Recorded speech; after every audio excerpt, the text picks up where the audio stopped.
नमस्कार, आप देख रहे हैं हिंदी खबर एक्सप्रेस और मैं हूं आपके साथ मानवी ठाकुर। शुरुआत करते हैं आज की खास खबरों से।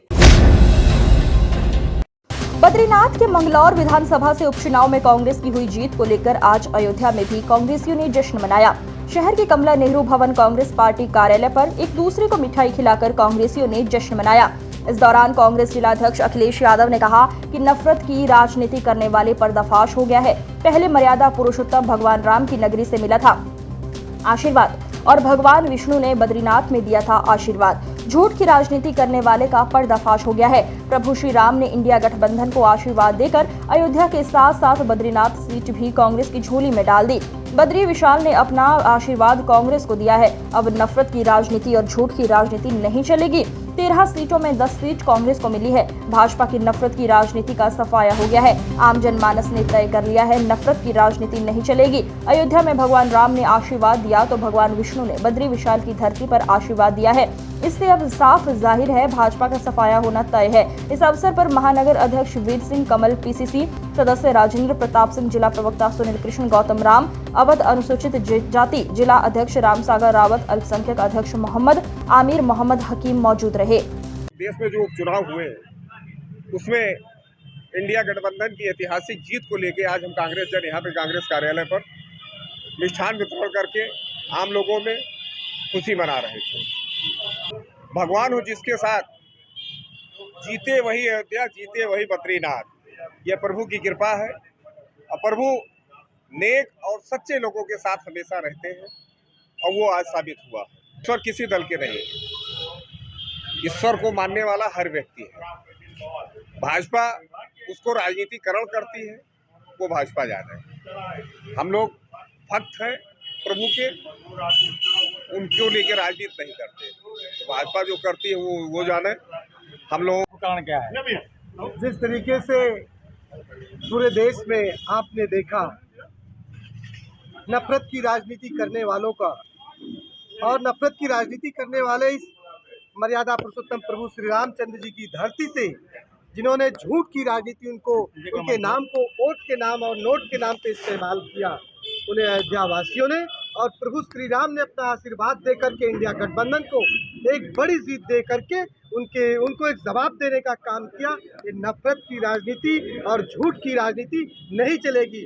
उसी तरीके से उपचुनाव 13 सीटों पे इंडिया गठबंधन को 13 में से 10 सीटें इंडिया गठबंधन और एक निर्दल को मिला और भारतीय जनता पार्टी की नफरत की राजनीति का सफाया हो गया। आम जनमानस ने तय कर दिया ये नफरत की राजनीति नहीं चलेगी। और इतना ही नहीं, प्रभु श्री राम ने आशीर्वाद दिया और भगवान विष्णु ने बद्री विशाल की धरती से भगवान विष्णु ने भी अपना आशीर्वाद इंडिया गठबंधन को देने का काम किया। इससे साफ जाहिर है अब भारतीय जनता पार्टी का सफाया होना। वैशाली जिले की नगर पंचायत पातेपुर के वार्ड 6 निवासी अरविंद चौधरी की पुत्री सोनी कुमारी ने बिहार पुलिस अधीनस्थ सेवा आयोग की ओर से आयोजित परीक्षा में सफलता प्राप्त की है। सोनी दरोगा बन गई हैं। सोनी बचपन से ही पढ़ाई में मेधावी रही हैं। सोनी के पिता अरविंद चौधरी पातेपुर में एक छोटे से जूते चप्पल की दुकान चलाकर अपने परिवार का भरण पोषण करते हैं। मैट्रिक, इंटर और स्नातक की डिग्री सोनी ने बिहार से ही की है।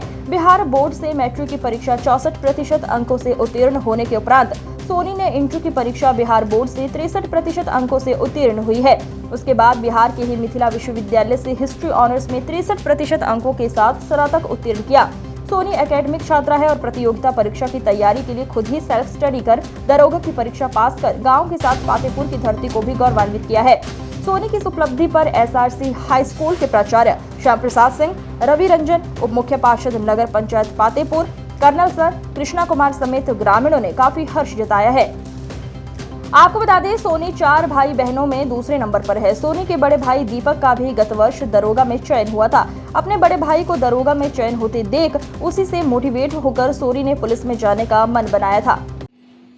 1275 दरोगा का रिजल्ट, बिहार दरोगा का रिजल्ट आ चुका है। उसमें आपने सफलता हासिल की है, इसके लिए बहुत बहुत बधाई। किस तरह आपने तैयारी की थी जो आज बिहार दरोगा में आपका रिजल्ट आ चुका है?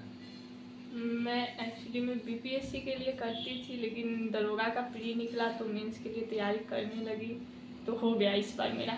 एक्चुअली मैं एक बार दे चुकी थी बिहार दरोगा, तो नहीं हुआ था, प्री हुआ था, मेंस नहीं हुआ था मेरा। अच्छा, आपके पिताजी क्या कार्य करते हैं? मेरे पापा का शू का दुकान है और मेरे भैया दरोगा है जो मुझसे बड़े हैं। कितने भाई बहन हैं आप? मैं 2 भाई 2 बहन हूँ। तो आप जैसे है सेकेंड नंबर पे हैं। सेकेंड। अच्छा, आपका स्टडी प्लानिंग जो था वो कितने आवर का रहता था? 6-7 घंटा मैक्सिमम, बट जब मन करता था तब मैं पढ़ लेती थी। ये नहीं जो हाँ रूटीन है जो अभी पढ़ना है, एकदम रात में ही पढ़ना है, दिन में ही पढ़ना है, जब मौका मिलता था तो पढ़ लेती थी। फिर भी कोई स्टडिंग प्लानिंग जैसे कि हिस्ट्री के लिए 1 घंटा दिया जाए, मैथ्स के लिए 1 घंटा दिया कि इस तरह? नहीं, मतलब पढ़ना तो पड़ेगा ही, आपको पूरा उसका कोर्स करना पड़ेगा जो कंप्लीट करना है। हिस्ट्री की ये नहीं जो 1-2 चैप्टर पढ़ के आप कर सकते हैं, आपको पूरा उसका कंप्लीट करना पड़ेगा। हिस्ट्री, फिजिक्स हुआ, इकोनॉमिक्स हुआ, सबके लिए प्रॉपर टाइम देती थी। इसका जो तैयारी आप कहाँ गांव में ही रहकर किए हैं, घर पे रहकर, या फिर बाहर तैयारी किए थे? ये मेरा सब घर पे ही हुआ है। पीटी, मेंस या फिजिकल तीनों? मेरा तीनों, पीटी, प्री भी, मेंस भी और फिजिकल भी घर पे ही। जैसे आप कितने घंटे पढ़ाई करते थे? मेरा था जो 6-7 घंटा तो पढ़ना ही है, वो भी मिनिमम डेली। 6 से 7 घंटा हाँ, रहता था? मिनिमम 6, लेकिन डेली पढ़ना है, ये नहीं जो आज पढ़ना है कल नहीं। जिस दिन मेरा मन नहीं होता था उस दिन नहीं पढ़ती थी, कुछ देख लेती थी मोबाइल में, ड्रामा ये सब। ऐसा भी होता है जैसे गांव में लोग बोलते हैं कि आप गांव में रहकर कुछ बना नहीं जा सकता है, उसके लिए क्या कहना चाहिएगा कि सब कुछ शहर में ही? ऐसा नहीं है, अभी यूट्यूब का ज़माना है जो आप कहीं भी रह के कर सकते हैं, लेकिन आपके अंदर होना चाहिए जो हाँ मुझे करना है, तो आप कहीं भी रह के कर सकते हैं। ये मोटिवेशन कहाँ से आपको मिला कि हमें पुलिस में ही जाना है? वो मेरे भैया दरोगा, इससे बलिया जनपद के बांसडीह तहसील क्षेत्र के भोजपुरवा गांव से महज 100 मीटर की दूरी पर घाघरा नदी बह रही है। घाघरा नदी में लगातार जलस्तर बढ़ने से कटान तेजी से हो रहा है, जिससे ग्रामीणों में दहशत है। ग्रामीण अपने घरों को बुलडोजर और लेबर से तुड़वा रहे हैं और अपना सामान सुरक्षित स्थान पर ले जा रहे हैं। वहीं ग्रामीणों का कहना है हमें कोई अभी लाभ नहीं मिला है, सरकार हमें कहीं बसने के लिए सुरक्षित जगह दे दे। तो वहीं बलिया जिलाधिकारी ने भी भोजपुरवा गांव का निरीक्षण किया। निरीक्षण के दौरान मीडिया से बात करने के दौरान उन्होंने बताया कि सरजू नदी में प्रेशर है, काटन गांव की तरफ है। पहले जो प्रेशर आता था वो उधर रहता था। पिछले 5-6 दिनों में 80 से 100 मीटर का लगभग कटान हुआ है। अभी जो सरयू का जलस्तर है 64.2 है, खतरे के निशान से 19 सेंटीमीटर ऊपर है, लेकिन जो पानी आ रहा है ये वहां से पार चला जाता है। बहुत ज्यादा पानी बढ़ने की संभावना नहीं है, लेकिन हम लोग नजर बनाए हुए हैं और कुछ लोग यहां से अपना मकान हटाकर भी गए हैं। हमारी लेखपाल ने उसकी सूची बनाई है। उनके द्वारा बताया गया है कि यहां से 13 लोग मकान हटाकर गए हैं। उन लोगों को सुरक्षित स्थान पर भिजवा रहे हैं, उनके लिए खाने का पैकेट मंगवा रहे हैं। आज शाम तक सभी व्यवस्था हो जाएगी और नियमानुसार जो भी मुआवजा राशि सहायता होगी वो दी जाएगी। आज यहाँ भोजपुरवा ये है और इसका एक टोला है, यहाँ पर आया हूँ और यहाँ पे सरयू नदी है। तो सरयू नदी का जो प्रेशर है आपके इस टीले की साइड है, जिस साइड ये लोग बसे हुए हैं। पहले जो पानी का प्रेशर रहता था वो उधर रहता था। तो पिछले 5-6 दिनों में जो मुझे यहाँ पर लोगों ने बताया 80 से 100 मीटर का लगभग कटान हुआ है। अभी जो सरयू का जल स्तर है वो 64.20 है, जो खतरे के निशान से 19 सेंटीमीटर ऊपर है। लेकिन जितना पानी आ रहा है उतना पानी अभी यहाँ से पास हो जा रहा है। तो बहुत ज़्यादा पानी बढ़ने की संभावना नहीं है, लेकिन हम उस पर नज़र बनाए हुए हैं और कुछ लोग यहाँ से अपना मकान हटा करके भी गए हैं। तो हमारे लेखपाल ने उसकी सूची बनाई है और लेखपाल द्वारा भी बताया गया है कि 13 लोग यहाँ से जो है मकान हटा करके गए हैं। यहाँ से जो सबसे नज़दीक बाढ़ शरणालय बना है वो 4 किलोमीटर की दूरी पर है और हम वहाँ पर लोगों को भी भिजवा रहे हैं। इनके लिए हम राहत पैकेट भी मंगवा रहे हैं और खाने की व्यवस्था भी करा रहे हैं। आज शाम तक ही जो है सभी व्यवस्था यहाँ पर हो जाएगी और नियमानुसार इनको जो भी मुआवजा राशि और सहायता राशि देनी होगी वो इनको दिलवाई जाएगी। जनपद में सर प्रभावित जनपद में आबादी प्रभावित नहीं है, केवल हमारे यहाँ पे जो सरयू जगह नहीं सरकार देश गए जो हम लोग बैठी जाए उठ जाए, हम लोग अब अथी नहीं संभावना नहीं इनका बचत जाए। पानी आ रहा बा खोले बन का मर जाए, कुछ ना ओढ़ना ना बिछाना जब दो जाए तो हम कहाँ रह जाए। हम लोग गरीब आदमी हम सरकार देश बैठे के अब ना रोकी, ये नहीं अब बनला से रोके वाला रोकी। हम लोग संतोष नहीं के जमीन रोकी खाले बनी मत हमने के इतना जब सरकार कहीं बैठे के दे हमने के बितान के बैठब जा रह जा हमने के इतना भूख बा हमने के दोसर भूख नहीं खे हमने के कहाँ जाए जरूरी पर जा सरकार से कोनो मदद मिलता?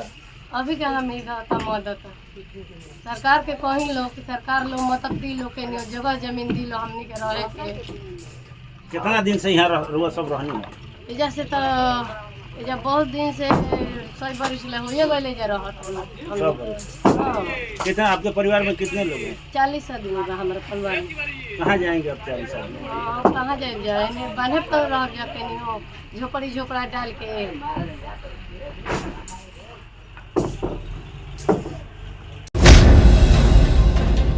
कौशाम्बी जिले में धारदार हथियार से भतीजे ने अपनी ही सगी चाची की हत्या कर सनसनी फैला दी। बताया जा रहा है चाची आरोपी की बहन की लव मैरिज करवा रही थी। इसी बात से नाराज भतीजे ने गड़ास से वार कर चाची को मौत की घाट उतार दिया है। सूचना पर पहुंची पुलिस ने शव को कब्जे में लेकर पोस्टमार्टम के लिए भेजा है। घटना चरवा थाना क्षेत्र के समसपुर गांव की है। बताया जा रहा है कि आरोपी मनफूल की बहन प्रयागराज के एक युवक से मोहब्बत करती थी। आरोप है कि चाची संगीता देवी अपने मोबाइल से बात करवाती थी। इतना ही नहीं, चाची ने परिवार में बातचीत कर भतीजी की शादी प्रेमी से तय करवा दी। 18 जुलाई को शादी होनी थी। इसी बात से आरोपी नाराज रहता था। आरोपी मनफूल आज ही मुंबई से वापस लौटा था।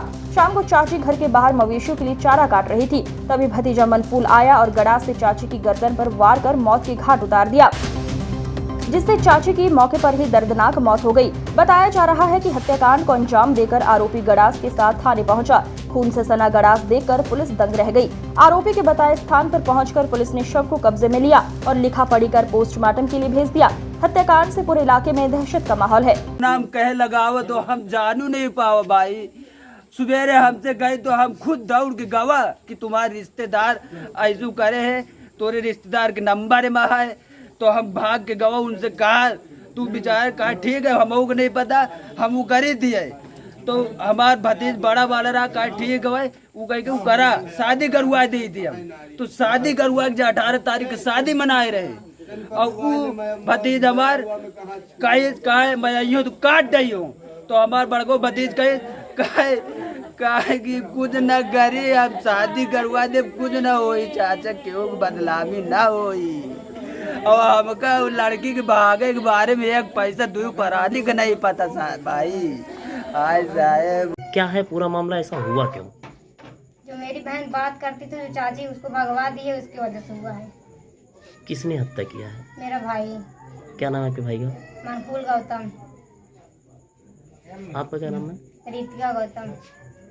सायं 6 बजे करीब गांव समसपुर में एक संगीता देवी हैं जिनकी हत्या उनके भतीजे ने चापड़ से कर दी है। आरोपी आज ही बॉम्बे से आया हुआ था और आ करके थोड़ी देर रुकने के बाद अपने चाची की हत्या कर दिया। उसके संबंध में विधिक कार्रवाई की जा रही है। रामनगरी अयोध्या में इस समय जादूगरों का जमावड़ा लगा हुआ है। आज अयोध्या से सैकड़ों की संख्या में जादूगरों ने भगवान रामलला का समूह में दर्शन किया, अपनी जादूगरी के जलवे बिखेरे। जादूगरों के समागम में जहां सैकड़ों की तादाद में महिला पुरुष जादूगर शामिल रहे, तो वहीं आज राम मंदिर के निकट देश विदेश के 200 से ज्यादा जादूगरों ने अपनी जादूगरी की खाली हाथों से रामलला के ध्वज को प्रकट करने की योजना थी, पर उन्हें इस जादू कला को मंदिर परिसर से दूर हनुमान गुफा मंदिर के पास जादूगरों का समागम हुआ, जिसमें सैकड़ों की संख्या में जादूगर शामिल रहे।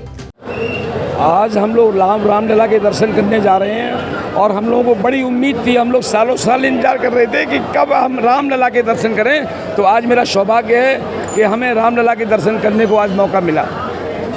जीवन में जो हमारा पेशा है जादूगरी का, वो हम पूरे देश में पूरे विश्व में हम दिखाते हैं। इसके बाद हम दिखाएंगे और आगे। हम लोग यहाँ देश विदेश से सभी लोग आए हुए हैं, बहुत से म्यूजिशियन आए हुए हैं, यहाँ पर इकट्ठा हुए हैं आज रामलला के दर्शन करने के लिए। और हम लोग मैजिक करके ये भी संदेश देते हैं कि जो आजकल अंधविश्वास चल रहा है, बाबा लोग कुछ भी दिखा देते हैं, उस पर लोग अंधविश्वास में बस बाबा लोग के पीछे भागने लगते हैं। तो उनसे यही कहना है कि बहुत से बाबा सच हैं, लेकिन बहुत से मतलब जो है इसी तरह फ्रॉड भी हैं, इसलिए हर किसी पे विश्वास मत कीजिए, कुछ साइंस पे भी होता है। आज की खबरों में बस इतना ही। देखते रहिए हिंदी खबर एक्सप्रेस। नमस्कार।